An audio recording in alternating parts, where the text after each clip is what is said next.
Computer కన్నా ఎఫెక్టివ్‌గా work చేసేది మన బ్రెయినే. సో, ఎక్సర్సైజ్ చేయడం వల్ల మన బాడీయే కాదు, మన బ్రెయిన్ కూడా యంగ్ అవుతుందంట. సో, ఇలాంటి బ్రెయిన్ గురించి ఎన్నో ఫ్యాక్ట్స్ అండ్ రీసెంట్ టైమ్స్‌లో బ్రెయిన్‌కి ట్రీట్మెంట్‌లో వచ్చిన టెక్నాలజీ గురించి చాలా విషయాలు తెలుసుకుందాం. వాటి గురించి క్లియర్‌గా ఎక్స్‌ప్లెయిన్ చేయడానికి ఈరోజు మనతో పాటు న్యూరో సర్జన్ డాక్టర్ అబ్రామ్ గారు మనతో పాటు ఉన్నారు. సో, డాక్టర్ గారితో మాట్లాడి మన విషయాలు తెలుసుకుందాం. హాయ్ డాక్టర్ గారు, ఎలా ఉన్నారు? ఆల్ గుడ్ అండి. హాయ్. సో, అసలు న్యూరో సర్జన్ అంటే ఏంటి? సో, న్యూరో సర్జన్ అంటే ఎవరు అంటే బ్రెయిన్ ఆర్ స్పైన్‌కి సంబంధించిన ప్రాబ్లమ్స్‌ని సర్జరీ ద్వారా అడ్రెస్ చేసేవాళ్ళు. ఓకే. సో, చాలామంది ఏమనుకుంటారంటే స్పైన్ అంటే ఓన్లీ ఆర్థోపెడిక్స్ చేస్తారు అని. అవును. కాదు. సో, స్పైన్‌కి సంబంధించి నరాలు ఇవన్నీ న్యూరో సర్జన్స్ డీల్ చేస్తామనమాట. Even okay.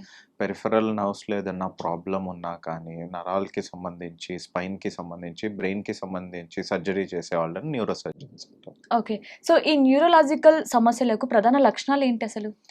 సో, బ్రెయిన్‌కి సంబంధించి ఎట్లా ఉంటాయంటే హెడేక్స్ ఉంటాయండి. హుహు. మెయిన్‌గా చాలామంది తలనొప్పి చెప్తారు. లేకపోతే ఇంకా చాలా మల్టిపుల్ బ్రెయిన్‌లో చాలా డిఫరెంట్ పార్ట్స్ ఉంటాయి. అవును. ఒక్కొక్క పార్ట్ ఒక్కొక్క సింప్టమ్‌ని మేనిఫెస్ట్ చేస్తుంది. హుహు. అంటే ముందు భాగం బ్రెయిన్ బిహేవియరల్ చేంజెస్ రావటం, లేకపోతే మతిమరుపు, లేకపోతే ఎక్కువగా కోపం రావటం ఇట్లాంటివి. హ్మ్. పక్క పార్ట్ ఆఫ్ బ్రెయిన్ టెంపరల్ లోబ్స్‌లో ఉన్నవి స్పీచ్ ప్రాబ్లమ్స్ ఉండటం, మెమరీ డెఫిసిట్స్ రావటం అట్లాంటివి. హ్మ్. రైటల్ కొంచెం వెనకాలున్న భాగంలో హ్మ్. మనకి ఎటువైపు వెళ్తున్నాం, జియోగ్రఫికల్ డిస్ట్రిబ్యూషన్ అంటే ఎటువైపు వెళ్తున్నాము, రైట్ లెఫ్ట్ కన్ఫ్యూజన్స్ లేకపోతే క్యాలిక్యులేషన్స్ వీటన్నిటి సింప్టమ్స్.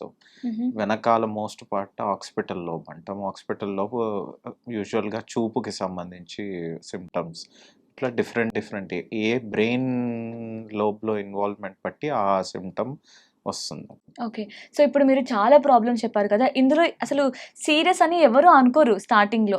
అంటే అన్నీ నార్మలే కదా! అందరికీ వచ్చే ప్రాబ్లమ్స్ మనకే వస్తాయి. ప్రతి చిన్నదానికి హాస్పిటల్‌కి ఎందుకు వెళ్ళాలి అని అందరూ లైట్ తీసుకుంటూ ఉంటారు. సో, అసలు మన హెడ్‌లో వచ్చే ఈ చేంజెస్ అన్నీ కూడా మనం ఎలా గుర్తించాలి? ఇది మనకి ప్రాబ్లమ్, ఇది చాలా సీరియస్ అవుతుంది అని ఎలా గుర్తించాలి?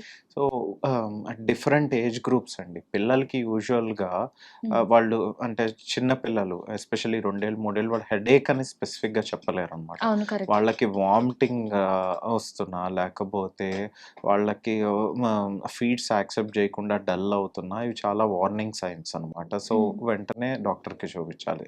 చ్ అక్కడి నుంచి కొంచెం పైకొచ్చినప్పుడు ఏజ్ అరౌండ్ 15, 16 ఇయర్స్ వరకు వచ్చినప్పుడు 2 ఏళ్ల నుంచి హ్మ్. తలనొప్పి, అలాగే కళ్ళు సరిగ్గా చూడలేకపోతున్నాం, లేకపోతే స్కోలిస్టిక్ పెర్ఫార్మెన్సెస్ తగ్గుతున్నాయి. హ్మ్. ఇట్లాంటివి ఉన్నప్పుడు డాక్టర్స్‌ని రీచ్ అవ్వటం మంచిది. చిన్న పిల్లల్లో హైడ్రోకెఫలస్ ఇట్లాంటివి బ్రెయిన్‌లో వాటర్ పెరగటము హుహు. ఇట్లాంటివన్నీ ఉంటాయన్నమాట. సో, అవి వెంటనే చూపించటం చాలా మంచిది. హ్మ్. వెరాజ్ యంగ్ అడల్ట్స్‌లో ఉన్నప్పుడు యూజువల్‌గా లో గ్రేడ్ గ్లయోమాస్ అని చూస్తాం. బ్రెయిన్ లోపల ట్యూమర్స్. హ్మ్. అవి వాటికి హెడేక్స్‌తో పాటు ఎయిదర్ వామిటింగ్ లాగా ఉండటం, లేకపోతే ఏదన్నా ఈ లోబ్‌ని బట్టి స్పెసిఫిక్ సింప్టమ్ రావటం అట్లా. అట్లాగే బ్రెయిన్ బయట బ్రెయిన్‌కున్న పొరకి సంబంధించిన ట్యూమర్స్ కూడా ఉంటాయి.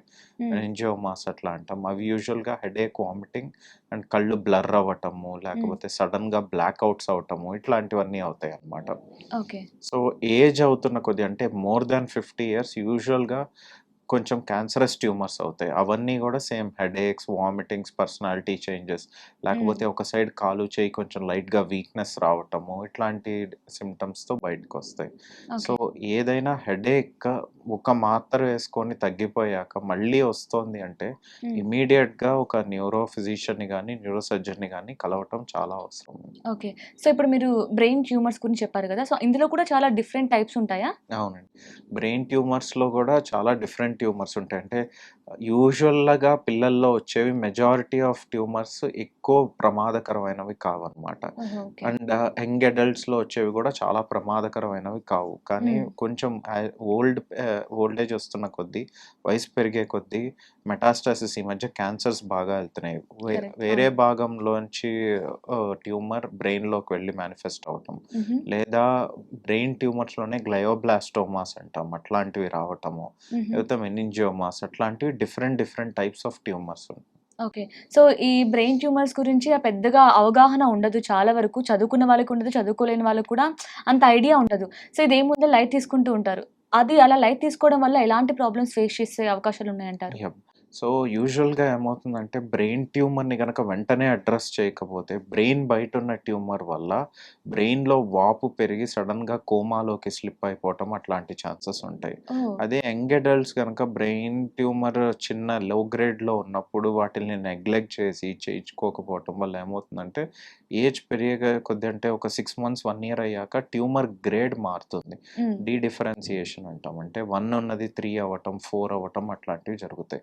So okay. గ్రేడ్ మారినప్పుడు ఏంటంటే లైఫ్ ఎక్స్పెక్టెన్సీ తగ్గిపోతుంది. హుహుహు.